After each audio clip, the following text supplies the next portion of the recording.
everyone, and a very warm welcome. I'm Muskan, and I'll be your host for today. Exciting discussion on the webinar in collaboration with Google and Everest Group. Our topic for today is transforming order to cash with AI-enabled autonomous finance. Before we dig in, a quick heads up. There's a questions tab where you can drop any queries or thoughts you have during the session. We'll make sure to address them by the end. We've also reviewed and received the questions you sent during the registration, and we'll prioritize those right after the presentation ends. Also, all lines are on mute by the default settings of the webinar. To make things a bit more interactive, we'll be launching 3 poll questions during the session, so you can share your thoughts. Plus, we'll send out a quick survey at the end. Your feedback will help us tailor future discussions to better meet your needs. We'll share the session recording and presentation deck with you via email within the next day. Now, let's jump right into our webinar by introducing our amazing speakers, Nick Manucherry, AI Specialist at Google, Harpreet Makan, Practice Director at Everest Group, and Naveen Gupta, Global Head of Digital Operations and Finance Transformation at Datamatics. Nick has been in the technology sector for over 15 years, helping companies achieve their strategic business objectives. He spent 7 years at Oracle helping businesses deploy ERP and finance applications across a variety of industries in North America. And for the past 5 years, he has been focused on helping companies adopt Google's latest AI and machine learning technology.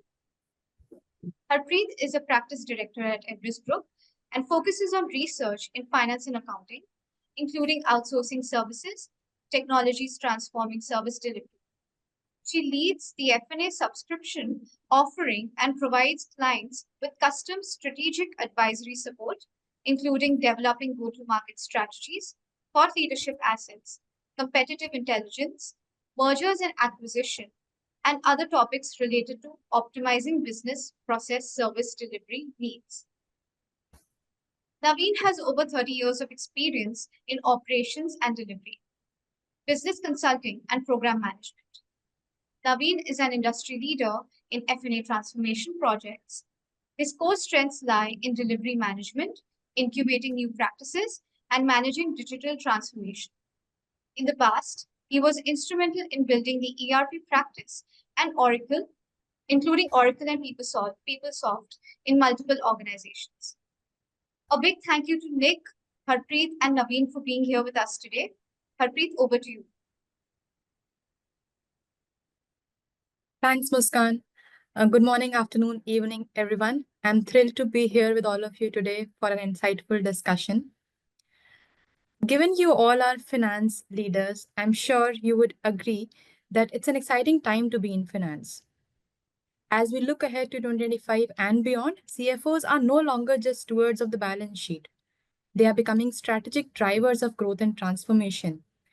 And today, I will talk about how order to cash presents the biggest opportunity to drive the shift towards the future of F&A, which is clearly autonomous finance.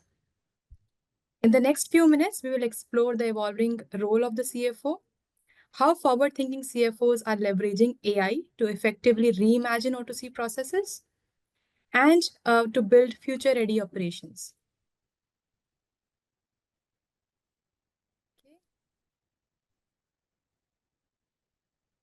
With that, let's quickly look at how the CFO role is evolving today. Okay. So basically, Everest Group conducted this survey entering into 2025, and what we realized was cost and margin pressure as expected, and adapting to evolving business needs emerged as the top 2 challenge, obviously meeting regulations and addressing geopolitical and location risk were others. But what we observed is that these challenges led to rising expectations from the CFOs. CFO's role today has evolved from being a functional expert in the past to becoming a strategic business partner. The CFO is expected to orchestrate transformation, to create value for the organization, and to enable agile and resilient operations. Order to cash certainly is at the forefront of this transformation. So what we see is that when we look at finance and accounting as a function, Order to cash is certainly a function that has become more important than ever before, because the finance function today is not only responsible to control cost and improve the bottom line, but also to drive the top line and enhance stakeholder experience. We did an enterprise survey where we spoke to multiple finance leaders, several of them being CFOs. And what we saw was that 97% of the CFOs who participated in this study, they considered good working capital and liquidity as a highly desired outcome for their organization. In addition, what we saw through our ongoing conversations is that there are several factors that are driving the need for an AI powered O2C function, right from the need for speed and agility to adapt to new business models, adopt new technologies, enhance customer experience and satisfaction, and meet the evolving customer demands coming from various facets. Now, as we look at how ordered FNA as a function has evolved, leading to the evolving role for CFO, we'll now focus the rest of the session on the growing need for AI-led transformation of the O2C function. How can AI play a role in reimagining O2C processes? Now, if we look at the order to cash value chain, right, there are multiple areas where we can find plethora of use cases of AI. For instance, for today, we are talking about three key areas within the order to cash value chain. First one being credit risk management, cash application automation, and collections optimization. There are multiple areas within these O2C processes where AI can help transform those tasks underneath, improve stakeholder experience. For example, if we look at customer segmentation based on risk profiles, then profiling the customers based on the past history, having their predictive insights in place can really help manage the credit risk in a much more effective way. Having something like smart invoice matching or AI-based forecasting can help organizations predict future cash flows with a much higher accuracy today. And when it comes to collections optimization, then things like automated reminders or even AI-based virtual assistant, they help you manage the collections or optimize the collections process in a much more effective way. And I think today, when we talk about AI, there's no leaving behind the latest addition to the tech arsenal, which is agentic AI. Now, just to help the audience here to share our point of view, how Everest Group sees this, is how agentic AI is different from traditional and generative AI. We see that agentic AI is very task or goal oriented. It acts proactively and autonomously to help, and also it is able to adapt itself to meet the defined business goals. If I take an example within finance and accounting, then AI agents can help transform the collections process by monitoring customer responses, predicting payment behaviors, and then helping the agents modify the dunning strategies. Even the agents can engage in real time negotiations, right, to tailor payment plans based on customer history. So this is a very interesting way in which an FNA process, collections in this case, can really run in an autonomous manner with very minimal and in fact no human intervention as we look forward. As we talk about this, why should an organization or why should a finance leader like you be interested in leveraging AI for O2C? Because the benefits are beyond the sky. There are several benefits to transforming order to cash with AI in place, right? It starts with the obvious ones like improving cash flow and liquidity, or lowering the cost to serve, increasing efficiency, reducing disputes. But many more that we are seeing today that are achieved by mature organizations are things like greater revenue generation opportunities, enhanced stakeholder experience. Because order to cash as a process really sits at the combination of multiple functions from finance and accounting to customer experience management, sales, supply chain. And therefore, anything that you do within these processes has a direct impact on all the stakeholders involved. So, given the plethora of benefits that AI powered O2C can offer, I urge all of you to go back and revisit the O2C processes and see how you can leverage AI to transform those. Now, I think as any initiative, uh, like any initiative, transforming order to cash with AI has its own set of challenges. And what I would like to share today is some of the strategies that we have seen CFOs adopt, CFOs consider to navigate these challenges. If I talk about some of the key barriers that you might face in this journey based on what other finance organizations have faced when they have set on to leverage next gen technology, especially AI, these could be understood in three major categories.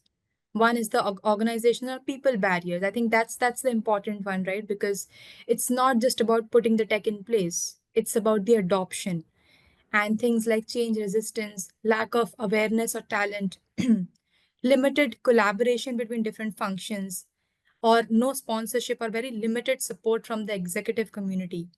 These are some of the things that can certainly derail the initiative and limit the adoption to very limited or a pilot stage. The second, which we are increasingly hearing, and there can be debates around it with all the deep seek and recent announcements coming in, but around the commercial and security barriers, which is about having a clear business case. Are you able to justify cost versus ROI for adopting a technology like AI to transform your finance function? What is the opportunity cost that you will need to bear of the existing or past investments? What are some of the compliance or security concerns that you will have to tackle if you are going to adopt such an advanced tech in a function that has been one of the mature functions, very data sensitive function within your organization? And last but not the least is the process and tech barriers, covering things like the legacy systems that you have in place, what kind of integration or data complexity issues that you might face when you adopt next gen tech, which would ultimately lead to long implementation cycles and, of course, scalability concerns. I think while we have talked about so many challenges, I definitely want to leave you with some of the things that we have seen CFOs do to navigate these challenges more effectively. Like, I think first and the foremost thing is assessing the AI and data readiness of your organization, which will definitely require you to very effectively collaborate with the IT and have that data driven alignment with IT. The business and the IT objectives should go hand in hand to be able to adopt AI effectively. I think second most important one is setting clearer milestones, defining those metrics that you will use to measure success and doing it in an ongoing continuous manner. A similar one is about implementing a phased strategy. It should not be that you go all in. It should be a more of a phased strategy where you secure high impact quick wins first and then you have a plan for scaling up. And obviously scaling up will require more upskilling, more open communication. I think very important thing for all the leaders or the CFOs on in the discussion today is to take charge of the shift to autonomous finance. You need to have that vision towards autonomous finance, and that vision should be holistic, comprising people, process, and technology. You cannot leave people behind when trying to transform processes using technology. Last but not the least, ensuring current state assessment, focusing on building a strong digital core is like the must have to be able to adopt AI effectively. Think with that, I'll ask Muskan to come up with run the first poll question that we have for the audience here. I think you would be able to see the poll on the screen right now. So if you could share in your answers here. So it is about, where is your organization currently leveraging, transforming, currently in the O2C transformation journey? Are you just starting? Are you in the piloting stage? And the other two options are in front of you in terms of, is it adopted in a continuous manner, or are you fully integrated with an end-to-end AI powered order to cash? I request all of you to please poll in your answers here. It would be really interesting for us to see the mix of audience here. What stage are you in with respect to your O2C transformation journey? Okay, I think we have the results in front of us. So I think this is very synonymous to what I typically see in the market when I go and ask this question with respect to AI adoption. A good large amount of people, I think close to 75%, are in the just starting phase or exploration phase and the piloting phase, with piloting AI for few O2C processes. Yeah, I think we also have a few mature adopters who have adopted AI in collections and cash apps, and the very few in a fully integrated end-to-end AI powered O2C sales. I think it resonates very well with what I have seen typically. I think as I hand over to Naveen to share his views on this. Naveen, any thoughts on the poll results here? Thank you, Harpreet. Thanks a lot for the insight. And looking at the poll questions, our findings also are not very different because as per the European Central Bank, on an average across Europe, 66% of the companies have not automated their cash operations. And for the US, 35% have not updated, while staggering 24% is still relying on the Excel. Now, let me talk about some more numbers which are more scary. Muskan, if you can go on to the next slide.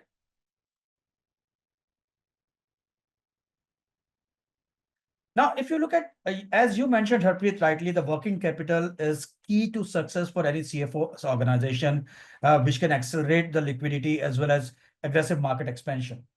But let's look at few data points. As per S&P Global, cash interest rates in the US vary between 9% to a staggering 29%, depending upon the terms of the loan. Again, as per S&P, the cash loan interest is expected to cross $1.5 trillion in financial year 24, which is significant jump of 15% over previous year. According to UltraDias in 2023, 55% of all B2B invoice sales were overdue, and an average of 9+% credit-based invoice were affected by bad debt. As per report by Visa, with the optimized, and which we saw very less percentage, with the optimized cash collection can save up to 9.3 million US dollar in interest, inventory carrying costs, and supplier documents. In UK, average cost of debt collection against company revenue typically ranges between 18 to 50%. The average unapplied cash in any enterprise business in US goes up beyond 10% for the several industries. So these are the few of the data points which should force all these finance leaders to think about how to optimize their working capital, their cash collection cycle, their credit control, and their entire, I would say, rather than order to cash or billing to cash as a cycle.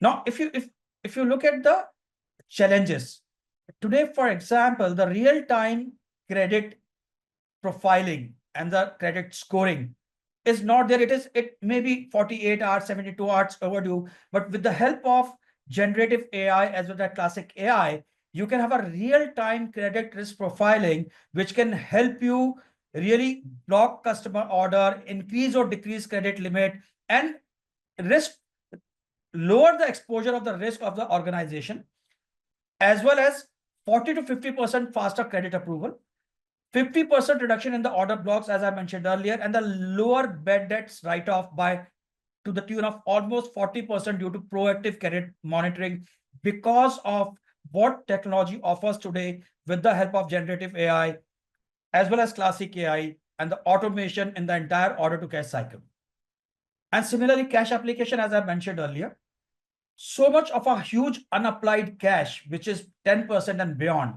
Think about those unapplied cash sitting in your books of account you are not able to use. And because of that, you are raising the working capital from the market, which can range between anywhere between 10 to 29%, right? So here, with the help of a technology, you can apply 90% cash automatically, whether there is a deduction of a VAT, whether there is a deduction of a quality of a goods, where there is any deduction, where auto reconciliation and application of a cash can be there, so that you are able to utilize that money. It is dollar. It is not just sitting in your books of account. Reduction of unapplied cash to less than 5%, and then also giving you a real-time cash visibility so that you can plan your cash flow and then accordingly plan your borrowing as well. And if you look at collection management, today, for example, when I've looked at the enterprise customer, right, there would be, in fact, I have heard which is the number like 2,000 customers outstanding and all. How does collectors prioritize whom to call? How does collectors prioritize, or how do we use agentic AI to make a first level call so that your calls and collections efficiency, your collectors efficiency is really going up to 65, 70%, if not more.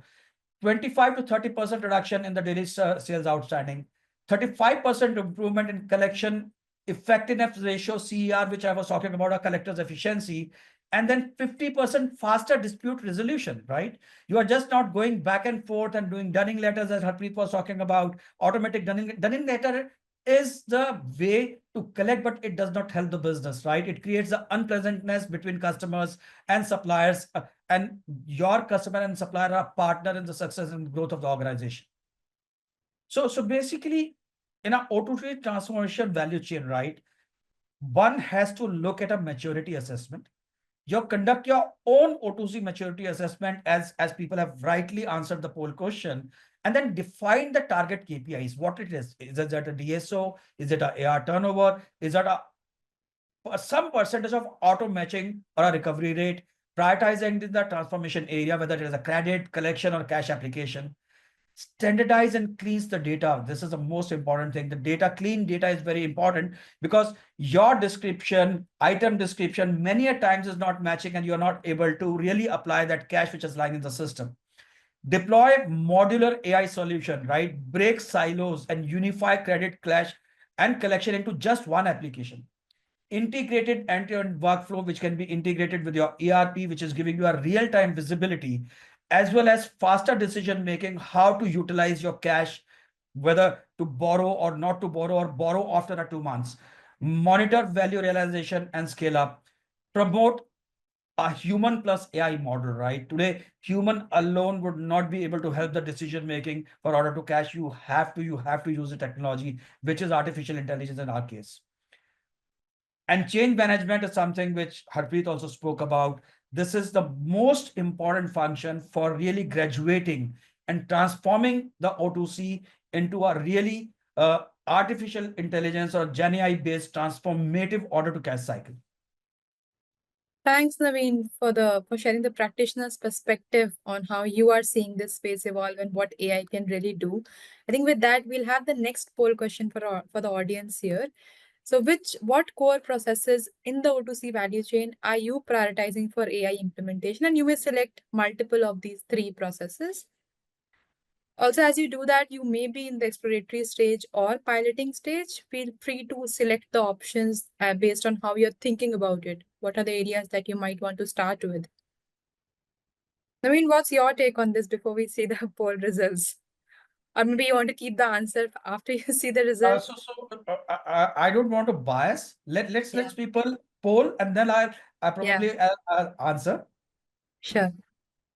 Okay, I think we have the results. So And I I have a see. little different. I would say I would prioritize cash applications as a first, and then collection, and then last, and which people have rightly pointed credit. So the only difference between the audience poll and me is I would prioritize cash application first, because I don't want any cash lying idle in the system. Yeah. And also, I think it relates to the point around high impact quick wins. So Cash App clearly offers some of those really quick wins by leveraging tech. So again, but I think collections are also definitely one of the really high value places to start with. So with that, we'll hand over to Nick and invite him to share some of his perspectives from being in this space.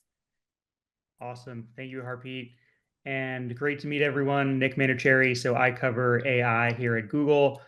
My overall goal here is just to give you all a broad brushstroke on what are the key pieces of technology that bring our data platform together, and how are customers starting to leverage these tools in real world applications to actually provide, business value, which we're all looking for. So let me move here. Oh, I think I went too far. Okay, running into some trouble. Okay, so this is the slide we want to start on. So there's a lot of products here. There's a lot of products across Google Cloud. I think what's important to realize is that in our data platform, there are a lot of features and functionality that allow people to actually build real world AI applications and deliver real world results. So the most important thing here is with any data platform, you need a way to bring data in, whether that's through batch or streaming. You need a way to store that data securely, no matter what the file type is, or whether it's structured or unstructured. And you need an AI and ML platform to actually deploy models on top of that data for your own business use cases. So what you see here is an overall flow. I won't get into too much of the product specific items within this, but just for the data warehouse pieces, we leverage BigQuery. This is our serverless data warehouse. Again, it allows you to bring both structured and unstructured data in and push that into an AI and ML platform, which we call Vertex. I'll get into a little bit more detail on the tools, features, and functionality within Vertex, but it's a very robust platform that allows you to do a number of different things with it. So if we could go to the next slide. Okay, this is perfect. So within Vertex, once you are able to bring in, different types of data, you can start to do a lot of interesting things with it. So for people who are unfamiliar, Google has released a suite of models called Gemini. They range from our advanced thinking models to our flash models, all the way to our robust pro models. So you have all of those models available in Vertex, where you can use them right out of the box against your own data. You also have the ability to fine tune these models for customer specific use cases. So do you want to add in your own data to make them more specific for a certain use case you're trying to tackle? Or do you want to do things like distill a model? So going from a larger model to a smaller model. All of those features and functionality is available within the Vertex suite. And just from a customer perspective, I think where we're seeing the industry go is that there is no one model that fits all use cases. For anyone that is keeping track of this space, the top models seem to change on a daily basis. And on a weekly basis, there seems to be new models getting launched for specific use cases. So Google has what we call a model garden, which really gives people the flexibility in choosing and deploying whichever model they want. So I think we have over 200 models in the model garden. For people who have played around with models, like 200 is a lot. You usually only need like a handful to tackle use cases. So we've really covered all bases here. And I think this is one of the main reasons why people are standardizing on Google's data platform, is because it really does give you the choice. Do you want to stick with a Google model? Do you want to bring in your own model? Do you want to use something like Claude or Anthropic? You have all of those abilities within the model garden. So once you get outside of Vertex, you see that we're starting to layer in AI in a lot of different parts of the GCP platform. We have industry-specific AI tools such as Document AI, which really start to have a deeper understanding of what's inside a document and how that relates to what's going on inside an organization. So that's a really powerful tool that we're seeing in the industry today. And then obviously AI agents. This is where everyone wants to get to. We have the tools and infrastructure to build those AI agents within Vertex. And we've also launched a new product called Agent Space a few weeks ago, which is really meant to be an employee productivity tool for agents in the back office. So we can go to the next slide. Leaderboards are obviously very important. I think the number one leaderboard that everyone keeps track of is Chatbot Arena. I check that on a daily basis, and I think what you see is that the top three are really changing week to week. But if you go a layer deeper, you'll see that the Chatbot Arena doesn't necessarily tell the full story on how you'd want to leverage these models inside your organization. So there's a few other pieces that are very important. The first one being, what does it cost to actually get a good output from a model? What we've seen is that our Gemini product 2.0 Flash has the lowest cost to run out of any other model by far. So that's what you see on the top left. I think it's around like 15 cents per token in, or like million token in. So that's a very important thing, is what does it cost to run?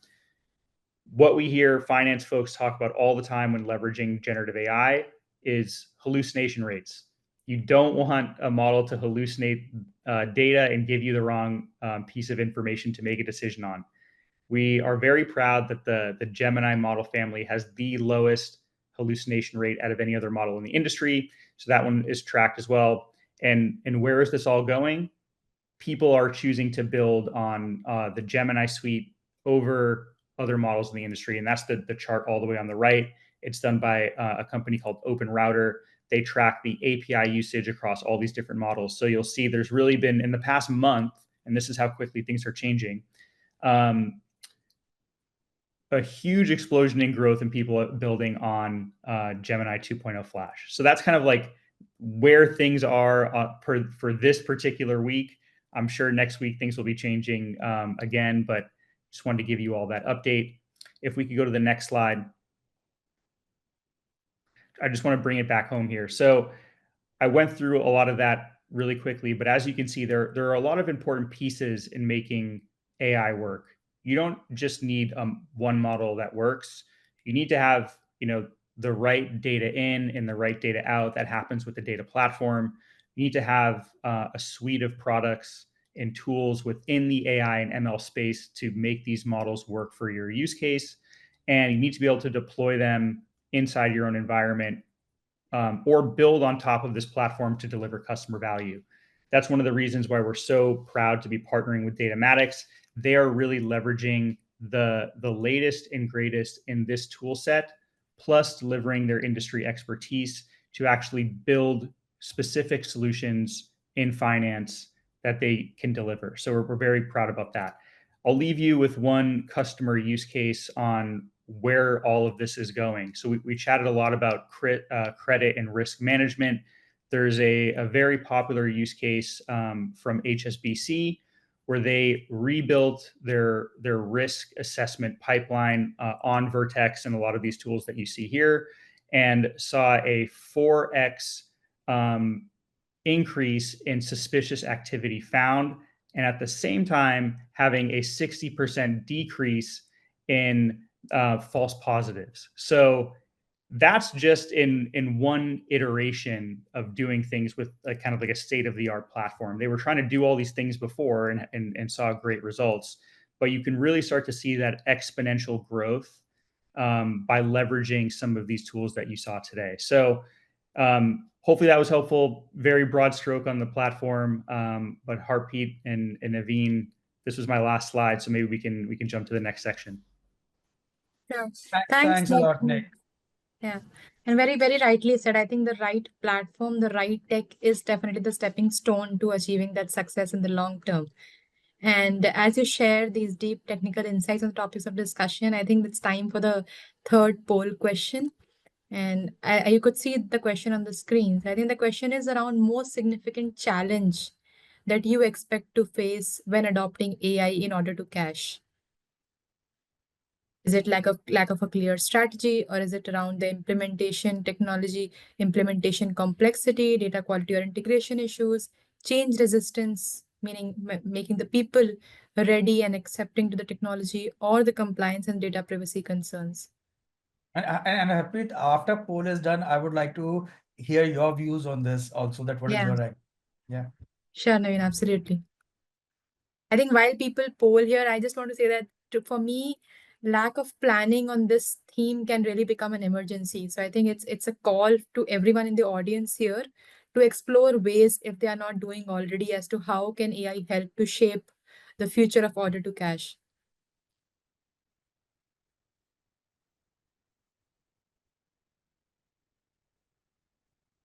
Let's see if we have the results already.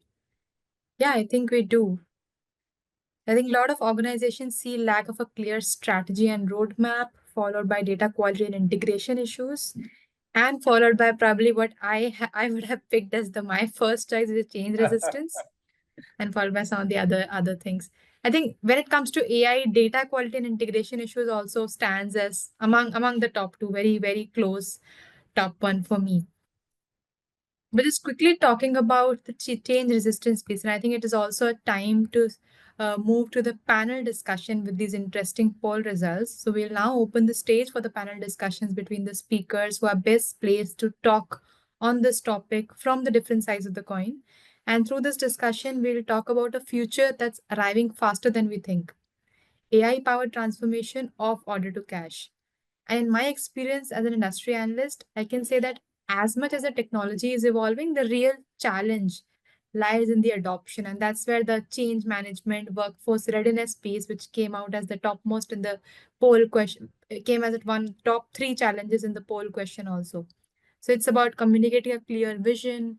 It's not about automation or AI as just as a tech, but as something that will augment your workforce as a value multiplier. It will not replace talent, but unlock the capacity for more strategic work. I very strongly believe that when people understand the why and are empowered with the how, adoption becomes a much smoother journey. So that's my quick thought on how I see the challenges and how some of the mature CFOs, leading CFOs are really navigating it.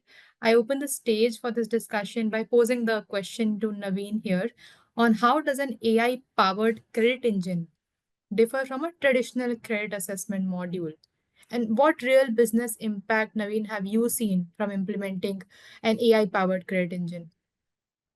So Harpreet, a very good question. Now, for example, just imagine the scenario of which still 75-80% of the people are doing for financial statement analysis, where they are taking 48 hours, 72 hours, manually going through all the pages, right? Whereas your AI, which is delivering you result within maybe 30 minutes with the recommendations and the analysis, and the analyst is just looking, and it is also empowered by the real-time uh, data feed from the public sources, and then giving you a credit risk profiling on the real-time basis, right? Now, rather than doing it for 72 hours, 4 days, 5 days, if you get the same thing done in 15 minutes or 20 minutes at the top, and then you are taking a right decision on the top of that, right? Now, the difficulty in the entire process is, in fact, one of my customers is here, I will not name that. I was talking to them about agentic AI, and I think she will understand whom I'm talking about, that why can't first call be made by agentic AI? And the first reaction was, no, Naveen, where will there be empathy? How will the agent or a bot talk to a customer where it is just like a human, right? So the change management, the perception that yes, financial data analysis can be done by artificial intelligence, that first change acceptance has to be there. The moment it is there, today, for example, if you look at Datamatics, if you look at all rating agencies today, we are the one who are providing them rating analysis, which used to happen in 7 days earlier. We are providing them in 2 hours, to the extent they've launched a product called Report on Demand. Yeah, no, absolutely, Naveen, and thanks for sharing that perspective. I think there's a huge shift in what businesses can achieve with an AI-powered credit engine. I think my next question will be to you. How do you see Google's technologies, especially Gemini, LLM, and cloud analytics, shaping the future of autonomous finance?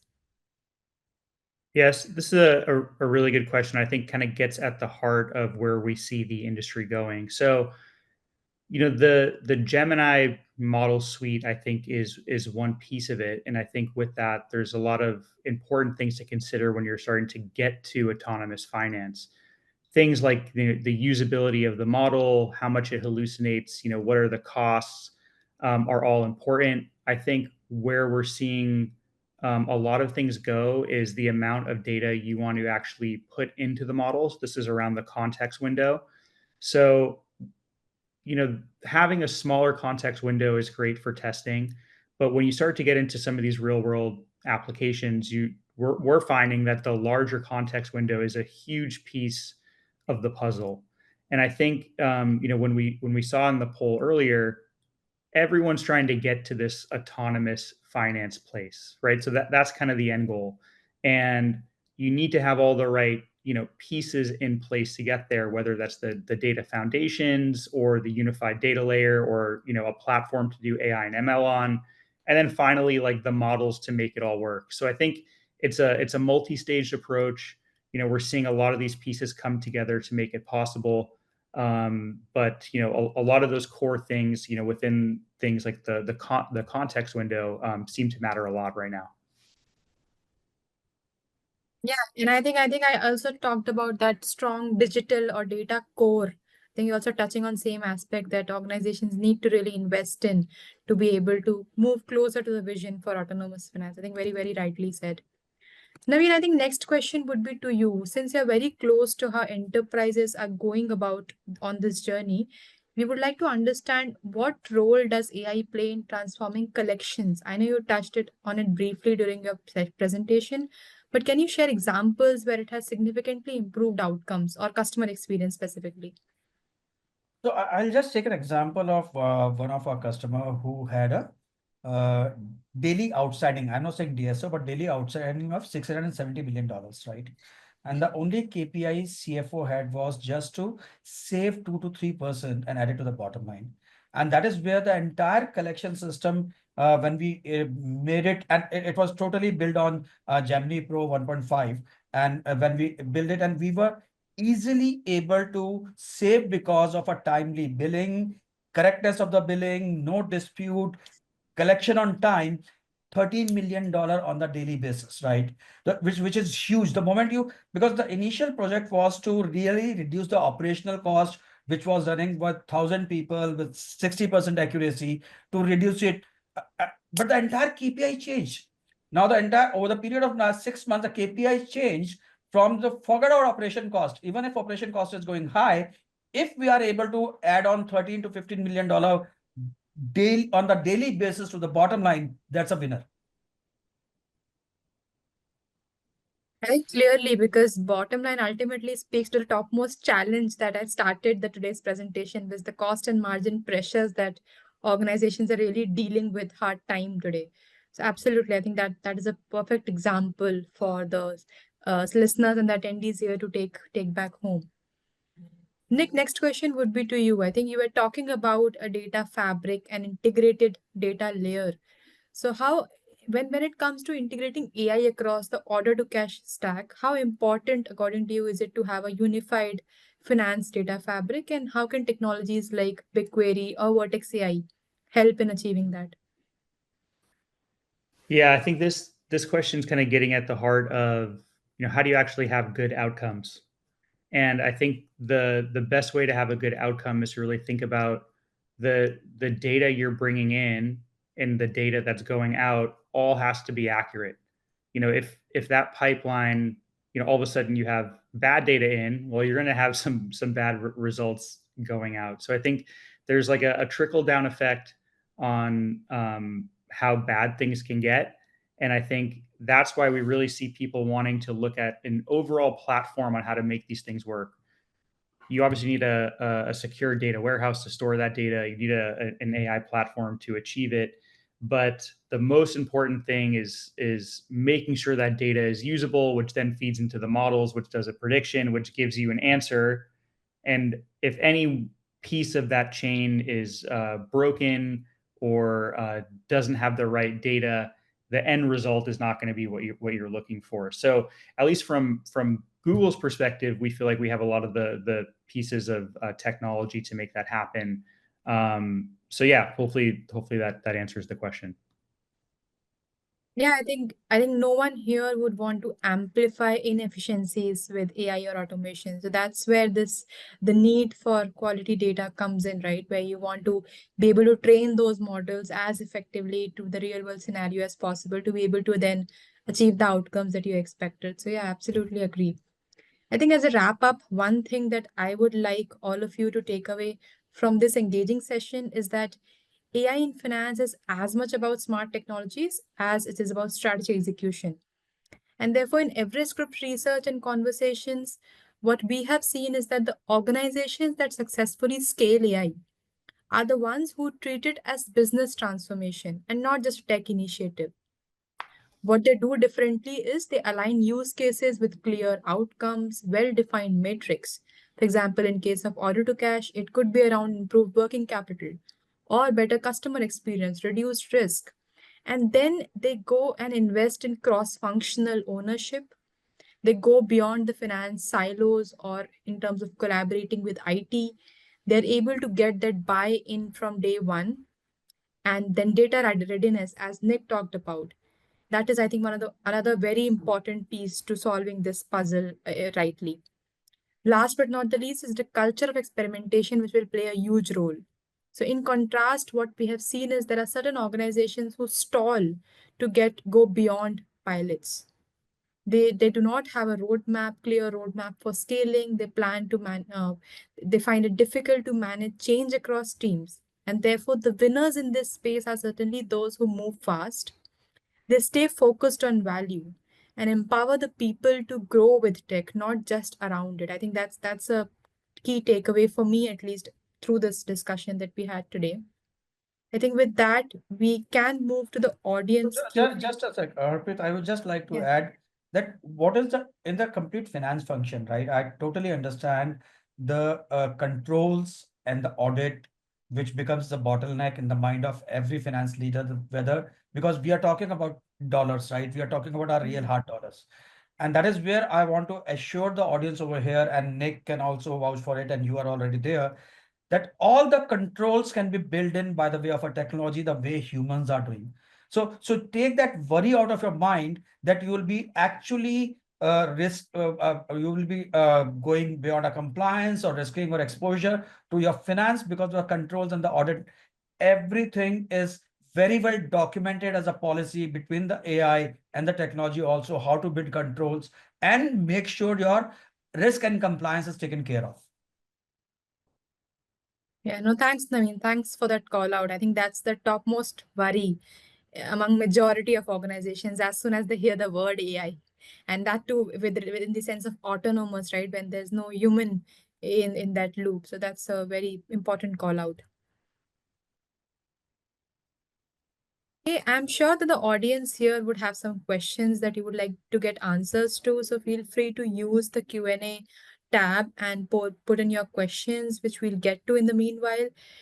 Yeah, in the meanwhile, what we can do is we had received certain question as part of the registration process also. And maybe Naveen, we could start with one of those. I think you are the best person to take this one. So we have a question from Sanjay Jain from Amway. He asks that he would like to know more about cash management auto reconciliation features. Would you like to take that? In fact, I've already addressed that earlier, but Sanjay, thanks for asking this question. I'll mention it again. Now, for example, when I mentioned that how your cash is not getting applied because of auto reconciliation and auto matching because of either the item description is not matching, amount is not matching, and that is where your technology comes into the play, where your item description of a supplier invoice or a customer invoice may be totally different, but NLP is taking it to a context sensitive and then matching it correctly. Similarly, if there is any deduction because of a VAT or because of a quality or because of a services not delivered on time, it automatically matches. So the entire reconciliation is, earlier we used to configure it from a business rule, which is also a possibility depending upon the way a business, different business logic you may have. But we have seen a great power of using LLMs, Google LLM, synced up with our own small language model to give us better, accurate for the reconciliation and a matching. And that is where in my slide I spoke about auto matching to reduce the unapplied cash to less than 5%. Hope I answered your question, Sanjay. Yeah, and feel free to pop in any questions, even as follow-ups if you have any. In the meanwhile, maybe we'll take this next one that we received from Alex from House of Commons. And I feel this a very well articulated question. It asks is what is a good AI strategy? What risks should one anticipate? And how should one look to mitigate them? So I really want to answer this question, and then Naveen, Nick, feel free to add in. So I think a good AI strategy for me, especially for finance, starts with business value and embedding intelligence into that finance operations fabric itself. It's not just another tool, another nail that you can put, right? It's about embedding it in your DNA, in your organization's fabric, focusing on use cases that can give you those quick wins and also anticipating some of the risk. I think most important ones that I would want to call out are poor data governance, change fatigue within the teams. And the mitigation of these risks, again, what I have seen through some of the leading or mature finance organizations is that mitigation really starts with ownership, ensuring that finance leaders are involved in shaping these AI initiatives. It's not just an IT thing, right? And mitigation also requires a robust governance framework around it. So basically, continuous monitoring, a strong data foundation, and most importantly, very strong collaboration across functions, where finance, data science, IT, these different teams come together, collaborate. Harpreet, just a sec there. I think Yeah. Sanjay has raised a question. Again, I'll just read it for the benefit of Sure, all. sure. Would Datamatics AI solution is limited to GCP native tools, or it can be extended to AWS and other native tools? So Sanjay, my answer is we have, as Nick was talking about R&D and doing and Harpreet was talking about. So we have actually done lots and lots of R&D research and succeeded a lot on GCP. That does not mean that yes, we cannot use, if you have invested in some other technology, that we cannot extend over there. But then again, rather than reinventing the wheel, we would still say, let's check out the accuracy on the GCP, and then also check out the accuracy on other native tools or technology where you may have invested in, and then you can take a final call that which one you want to go for. Does that answer your question, Sanjay? Okay, go ahead, Arpreet. I think Sanjay Yeah. would have heard. Yeah. Yeah, sure, sure. So I think maybe on one similar lines, one more question that we had from Sunil from Kion Group was how to use better account receivable collection. Do you want to share your point of view on this? So I think I've elaborated it quite a lot on the collection, that how to use the AI on the accounts receivables. For Yeah. example, unapplied cash collections, and we have covered all the use cases. But again, I'll be more than happy to really take it as a separate discussion also, so that we can understand what is the real intent of this question and what is the pain point which they are trying to address, or a use case which they are trying to address, so that we can have a targeted direct response to what they are looking for. Sure, sure. I think Sanjay has acknowledged that your previous answer really helped. So thanks, Naveen, for that. I think while it's more, we see more odd questions from the audience. One more is around from Noora from Kimin Corporation. How do you utilize financial statements information, which is typically in standard format in your credit risk solution? I think she wants to understand specifically about your credit risk solution.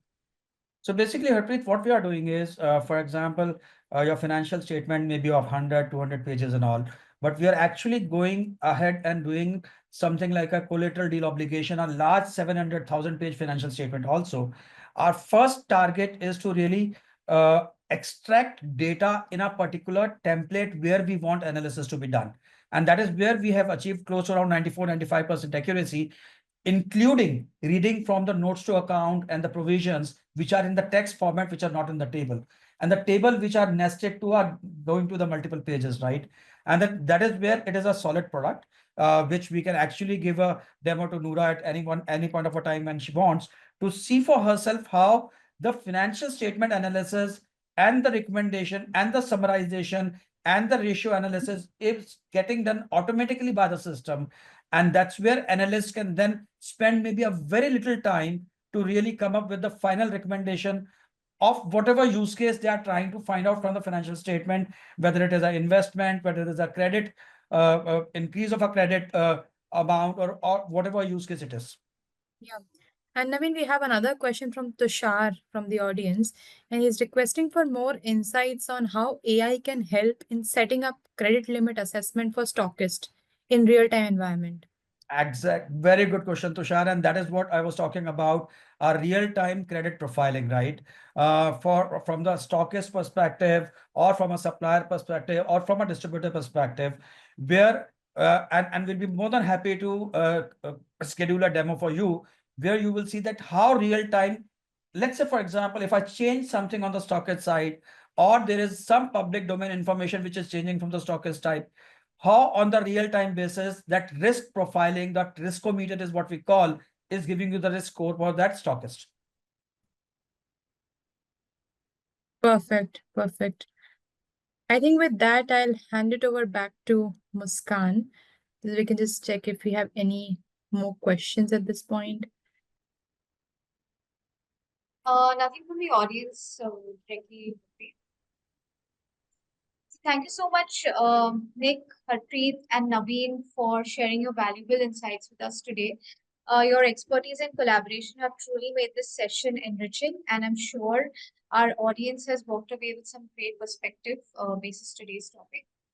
As we wrap, I would like to extend a big thank you to everyone who joined us. We hope you found this webinar both informative and thought-provoking. If you have any follow-up questions or need more information, feel free to reach out to us at events@datamatics.com. Or additionally, you can book a sales inquiry through the QR code that is up on the screen right now. We'll be sending out the session recording and presentation deck within a few days. So keep an eye in your inbox. Also, we'd really appreciate if you share your thoughts and feedback in the quick survey that will pop up shortly after we close this webinar, because your feedback is super important to us to tailor our future conversations in a much better way. All right, so until our next session, take care and see everyone soon. Thanks so much again, Harpreet, Naveen, and Nick. Thank you. Thank you. Thanks Thank everyone. you so much. Thank you. Bye-bye. Bye.